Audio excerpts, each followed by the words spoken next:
we've done a lot of long-term planning, and we've also been very strategic about some of the things that we're doing as the union. If you look at the foundation and the core of this team, is a team we started working with maybe 7 or 8 years ago, starting at the under 20 level, and then they transitioned to become the seniors. So if you look at even the average age profile of the Simba's team is quite young, and a lot of good young players who have come through the system. We made a deliberate effort, and as the union we chose to support the hosting of Rugby Afrique's Buffets Trophy. We won the hosting rights for that for 3 years. And again, that is very consistent with the space where we want to occupy, where we have a very good developmental structure at the under 20 level. And we are still due to host next year, and beyond that we would still engage Rugby Afrique to continue, so that we build that culture around the under 20 rugbies. We're having a discussion with the clubs about doing an under 20 league as well. So maybe tinker a bit with the ESS trophy for the Kenya Cup, so that we can have an under 20 competition. As you know, we started the Kenya under 18 team. Paul Murunga has been traveling around the country. He's the main head of talent identification, and we've also been running the Prescott Cup, which you'll see continue. Now, the plan is to then develop also a Kenya under 18 team, or a Kenya schools team. So you have the under 20, you have the under 18 at Kenya schools level, and we have an invitation to play in the Craven Week competition next year. So this is something which we're looking at to put together the required funding. Craven Week has been played for over 100 years in South Africa, and we want to make this an annual tradition of the union to be able to send our Kenya schools to compete against their peers in South Africa and some of the other countries that send teams there. We have published the fixtures for the league that's starting in about 5 weeks' time, and you'd have seen again there is a Super Series competition, and very soon we are going to unveil the new commercial partner for the Super Series competition. And what all this is, if you think about it from a pyramid, we're building the schools category, we're strengthening the clubs, having clubs under 20, Super Series, and then the Simbas at the top. We've already confirmed we're going to carry cup next year.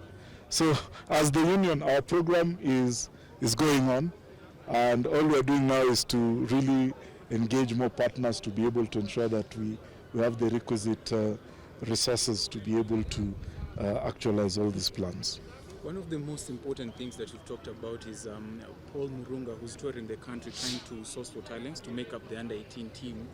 And yesterday we saw the Sports Cabinet Secretary nominee Babu Namwamba being vetted, and one of the things he's noted was that he was going to focus more on the grassroots. What is your take after watching that vetting process, and what do you think of the sports nominee? Firstly, I want to congratulate the CS designate, Babu Namwamba, on his nomination. He's no stranger in the docket, having served there before. I think if you listened to his presentation, he's quite in line with some of the constraints that have maybe held back our sports. And I think one of the big things which we must do really is to ensure we have long-term development plans similar to what I'm talking about. And this has to go through right from about age 6. You can't wait to start developing players when they are 18. So even we at KRU have a plan, even at primary school level. We just had our girls' secondary school nationals. But importantly, I think he touched on several things, and he talked about engagement with the federations. So we are also looking forward to that engagement. And some of the areas which I think need reform really are to do with the Sports Act, because at the end of the day, the Sports Act is the governing legislation. We've had it now for the past close to 10 years, and I think it's time to relook what it does and what cannot be done, and how the interface of all these parties come in. We've seen government policies like tax benefits to sponsors, being passed. But then it's very difficult for sponsors to access those benefits. Or even when you go talk to them, they are very skeptical about whether those tax benefits are real, whether it's clear how they actually work. So I imagine because we talked a lot about private sector investment, is to then say we have this tax benefit, but the corporates feel that they're not getting it.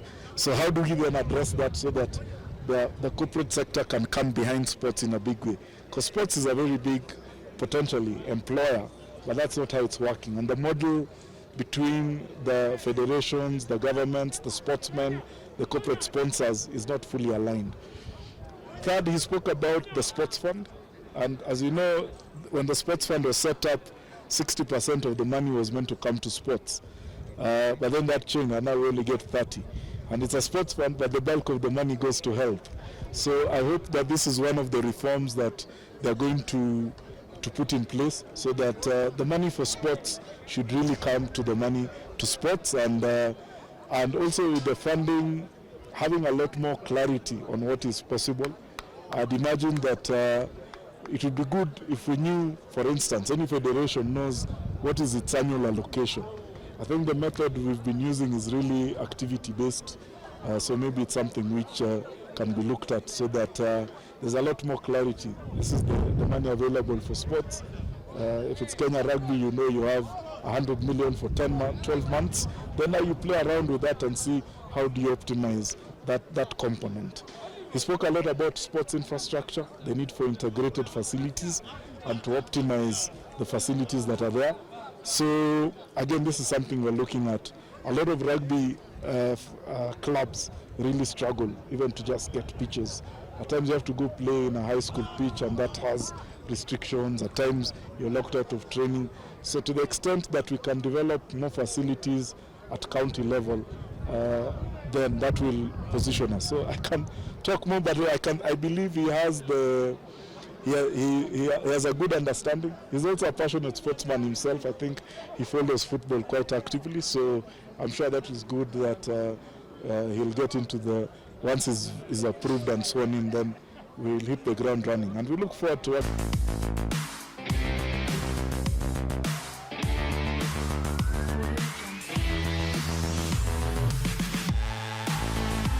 Sports Eye. Sports Eye. Sports Eye Kenya. Sports Eye.